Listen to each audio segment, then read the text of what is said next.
Kaip jums atrodo, o kiekgi reikia valandų tam, kad tapti tikrų ekspertų savo srities? Nesvarbu, ar jūs esat pardavėjas, ar jūs esat vadovas, ar galbūt esat muzikantas. Tyrimai parodo, kad minimum jūs turite sugaišti 10 000 valandų. Ką tai reiškia?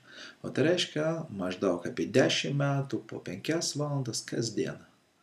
Nuolatinių šlifavimų, nuolatinių tobulinimų savo įgūdžių. Tik po 10 metų sportininkai pradeda dalyvauti tarptautinėse varžybose, muzikantai konkursuose, o pardavėjai jau gali pretenduoti į didesnės pajamas ir super bonusus ir čempionų vardus. Bet pasižiūrėkime, kaipgi sekasi daugeliui žmonių. Praėjus 10 metų, o visiems kada nors įvyks toks momentas, kai jūs suvoks, wow, jau 10 metų, galbūt jau 20 metų dirbat. Bet statistika sako, kad praėjus 10 metų tik tai 3% profesionalų iš tikrųjų įsisavina ir paskato tikro meistriškumo laipsnį. 17% galima pavadinti profesionalais, jie gerai atlieka darbą, tačiau kažkokių super pasiekimų arba super magijos kažkokios pademonstruoti dėja nesugeba. Bet blogiausia, kad 80% taip dėja ir neįsisavina savo profesijos netgi ir per 10 metų. Kaip tai gali būti? Tam yra daug įvairių priežasčių. Viena iš pagrindinių priežasčių yra tame, kad dėja, bet mes nemokam mokytis. Nemokam mokytis nei seminarų metu, nei iš knygų. Ir didžiausia problema, mes nemokam mokytis darbo vietoje. Ir todėl 80% pardavėjų, kadangi jie dar prie viso to negauna atgalinių ryšių iš savo klientų, jie negauna supratimo, ką padarė gerai ar blogai, klientasgi neprisipažįsta, tiesiog sako, ačiū, brangu, ateikit sekantį kartą. Taigi, toks vakuumas informacinės sukuria dėja nelabai palankias sąlygas mūsų profesionalumui augti. Taigi, jūs galite 10 metų daryti žvėriškai baisias klaidas ir dėja taip ir nesužinoti, kad jas darėt. Ir tik tai 3% žmonių yra perėję visus 7 žingsnius, kuriuos iš tikrųjų mes privalom pereiti prieš tai, kai pasieksim tikro meistriškumo laipsnio. Kasgi tai yra per žingsnį? Pirmą dieną, kai jūs ateinate darbą, ko gero jūs randat būsenų, kuri vadinasi nežinau, tikrai neišmanau, ką čia reikia daryti, arba labai silpnai įsivaizduoju, jau kažkokį darbą dariau anksčiau. Taigi, kažkokias gaunat žinias, ar tai per seminarą, jeigu jūs iškart pirmą dieną nusiunčia į seminarus, arba iš menedžerių, arba iš kažkokio pareigybinių instrukcijų, jūs gaunate žinių. Bet ar tai reiškia, kad jūs suprantate, kaip jas galima taikyti darbo vietoje? Be abejo, ne. Pakankamai reikia daug paplušėti, padiskutuoti su menedžeriais ir pačiam pabandyti suvokti, o kokiagi čia yra esmė visų tų žingsnių. Taigi antras laiptelis meistriškumų link, tai yra supratimo, kaip tą žinias galima taikyti. Bet mes žinom, kad praėjus bet kokiam mokymus arba susipažinus su bet kokia informacija, jau po pirmos paros 80% informacijos yra pamirštama. Taigi tos visos pareigybinės instrukcijos, nuostatos, tai, ką mes sužinom per pirmas savaitės, laiku bėgant tiesiog pamirštam. Ir labai nedaug žmonių gali išvardinti savo pareigybinių instrukcijų punktus. Taigi tam, kad atsiminti visą tai, ką aš turiu žinoti, tai iš tikrųjų netoks jau lengvas darbas. Bet atsiminti tai dar nereiškia mokėti tai taikyti. Mes daug gerų dalykų atsimenam, bet ar visos jūs mokam pritaikyti? Deja, ne. Taigi sekantis lygis mokymosi laipteliais kilant, tai yra mokėti atlikti. Ir 80% žmonių ties šitų laiptelių ir sustoja. Kai kurios dalykus jie išmoksta atlikti, be abejo, kitaip jeigu jie neišmokti, jos atleisti už darbų, bet įvaldyti visus niuansus ir pasiekti meistriškumų lygių, dėja, tai daugeliui nepavyksta. Net jeigu jie baigė šitie žmonės apmokymus, gauna daug įdomios informacijos, ar visus tos dalykus jie taiko. Mano patirtis parodo, kad dėja, bet po praėjus tam tikram laikui, po seminarų žmonės ne tik neatsimena, bet ir taikytiems pavyksta labai sunkiai. Kad ir labai geras idėjas gautas seminaro metu. Bet kai kurie vis dėlto bando. Ir tie 17% aršių profesionalų iš tikrųjų paima gerą idėją, seminaro metu ir bandau pritaikyti. Bet mes žinom, kad bandymas tai dar nereiškia visuomet pasiekti rezultatą. Tam, kad pasiekti rezultatą, reikia mokėti lankščiai taikyti gautą žinias ir įgūdžius. Taigi mes matom, kad 6 lygio rezultatyvumų pasiekė toli gražu nedaug žmonių. Mes žinom, kad pagal Pareto dėsnį 20% pardavėjų daro 80% rezultatų.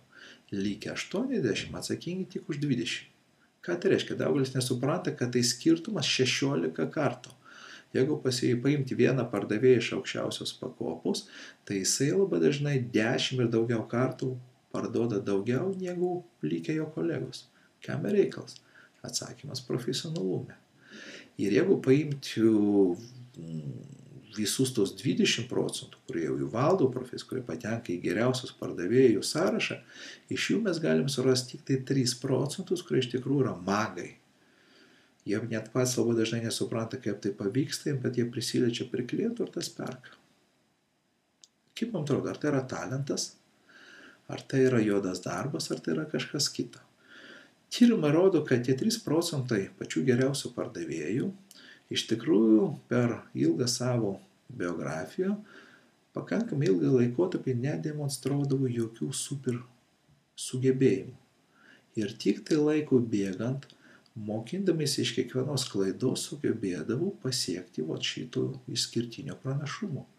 Taigi 3% geriausių pardavėjų iš tikrųjų nėra kažkokie super talentingi, jie nėra kažko ypatingi, bet jie perėjo visus 4 etapus, kuriuos mes perinam mokydamis kažkokios profesijos. Pasižiūrėkime, kas tai yra per etapai. Pirmas etapas tai yra nesąmoninga nekompetencija. Ko gero, jūs dabar sėdit ir klausot šitų mano žodžių ir galvot, kas čia dabar darosi, apie ką jis šneka, atrodo, viską žinau. Tai iš tikrųjų yra būsena, kurioje randasi daugelis žmonių, kurie bando studijuoti kažkokį tai dalyką. Jie iš principo nelabai žino, kogi jie nežino. Tai vadinasi nesąmoninga nekompetencija. Ir pradėjus pirmus bandymus, einant kepurės kontrolinio lapo, pažingsniu atliekant tos lapus, tos žingsnius jūs greitai perėsit į sąmoningą nekompetenciją. Jūs nustebsit, kad pasirodo daugelį paprastų dalykų netaip lengva jums bus į paprastus klausimus atsakyti. Ir tai iš tikrųjų šiek tiek nemaloni būsena, bet susitvarkykit su ją, žinodami, kad perskaitę, atlikę užduotį, jūs labai greitai perėsit į 3 lygį, sąmoningos kompetencijos. Bet 3 žingsnis yra iš tikrųjų labai apgaulingas. Šitas etapas. Kodėl? Todėl, kad žmonės šitoje vietoje supranta, kad jie labai daug žino ir atsiranda tokio pasipūtimo sindromas. Bet ar tai reiškia, kad jūs taip lengvai galėsite tas naujas žinias pritaikyti? Patikėkit, ne taip jau lengva. Tas pats Pansy modelis, kuris jums pasirodys labai paprastas, patikėkit, jums dar reikės pakankamai daug paplušėti, kad jį pritaikyti. Tačiau taikant kiekvieną dieną po truputėlį, jūs galėsite pereiti į 4 etapą nesąmoningos kompetencijos. Tai yra, jūs tiesiog darysite daugelis gerų teisingų dalykų, net nesusimastydami. Būtent šitoje vietoje tarp 3 ir 4 etapų mes ir turim didžiausią problemą tradiciniuose mokymuose. Būtent čia yra tas didžiausias atitrūkimas. Žmonės praėjo 3 dienų seminarą, gavę daug žinių, 1-2 kartus pabando ir išgirsta trenerių tokio palinkėjimą. Dabar hebrūnė, eikit ir bandykite tai taikyti savarankiškai. Ir dažniausiai ties šito punkto viskas ir sustoja. Todėl, kad tik tai 3% žmonių sąmoningai bando taikyti naujas idėjas, o kiti, pabandžius vieną kitą kartą, sako, matyti, ne man. Bet dar dažniausiai padaro kitokį sprendimą. Sako, matyti mokslai neadaptuoti mūsų specifikai. Pas mus viskas kitaip. Be abejo, žymiai lengviau apkaltinti apmokymų sistemą, negu pačiam prisimti atsakomybę. Taigi mes su jumis pardavėjų kepurės pagalba pamėginsim atlikti to šuolį iš 3 į 4, ko galima švelniau. Kad jūs iš tikrųjų ne tik žinotumėt, bet mokėtumėt tai taikyti ir galų gale pasiektumėt išskirtinių rezultatų. O ateityje tikimės, kad jūs pateksit arba, jeigu dabar jau esate, tai ir silaikysit 3% tame elite ir demonstruosit kiekvieną dieną ypatingus savo pardavimų sugebėjimus. Jeigu pasižiūrėti tradiciškai, 87% informacijos po tradicinių mokymų, dingsta jau per pirmą mėnesį. Tai reiškia, žmonės prisimena, kur buvo, su ko buvo seminare, arba kokią skaitė knygą, bet apie ką labai sunkiai atsimena. Ir po to 200 darbo dienų per metus praleidžia kaip vieniši, būdami arba kliento kabinete, arba patys su savimi. Ir šitoj vietoj visas mokymas ir sustoja, nes dažniausiai žmonės šventai tiki, kad mokymasis tai yra atskirai, o darbas yra atskirai.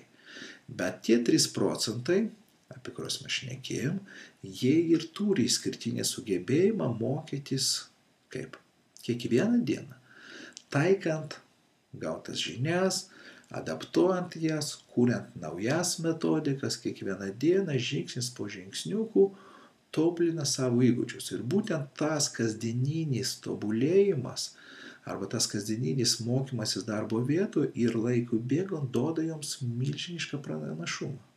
Jeigu jūs elgitės kaip daugelis pardavėjų, tai jūs atskiriat, laukiat sekančio seminaro, atskiriat pardavimus nuo mokymų ir galvot, kol dirbu, turiu dirbti, o pasimokyti ateis laikas. Patikėkit, ponai mano, tai yra didžiausia klaida. Nes geriausias mūsų mokytojas galėtų būti kas? Patirtis. Geriausias treneris galėtų būti mūsų klientas. Ir mes pamėginsim jum padėti, išmokti tai, ką mes kažkada tai labai smagiai su jumis mokėjom. Pamėginsiu išmokti jūs vėl mokytis kiekvieną akimirką, ne tik tai sėdint šalia pardavėjo kepurės, bet ir taikant gautas žinias praktikoje. O tai, patikėkit, yra nepaprastai įdomu. Tik reikia prisiminti, o kaipgi mes tai galime daryti. Yra 2 metodai, kurie iš tikrųjų leis jums labai lengvai ir greitai adaptuoti ir integruoti gautas žinias iš pardavėjo kepurės praktikoje. Kadangi pardavimo kepurėje jūs išmoksite ne tik tai pardavimo įgūdžių, bet ir mąstymo, tai va to strateginį pardavėjo mąstymą taikyti darbe, padeda case study, tokia metodika. Jinai bus aprašyta, jūs gausite specialų aprašymą, bet jo esmė yra labai paprasta. Kiekvieną pirmadienį per susirinkimus su savo vadovais ir kolegomis jūs galite išnagrinėti pačias sunkiausias situacijas iš jūsų praktikos ir turint žemėlapį, apie kurio šiek tiek vėliau papasakosiu, jūs galėsite labai smagiai surasti atsakymą į 99% visų klausimų susijusių su pardavimais. Taip, dar kartą pakartoju, 99% atsakymų į visas jūsų problemas, su kuriom teka susidurti, yra žemėlapyje. Taigi, naudojant case study technologiją, o dar geriausiai paverčiant tai tradiciją, jūs galėsit kiekvieną savaitę tikrai daryti milžiniškus tokius prasiveržimus. Pasinaudoti ne tik savo patirtimi, bet ir kolegų patirtimi ir tikrai lengvai ir greitai integruoti gautas žinias ir įgūdžius praktikoje.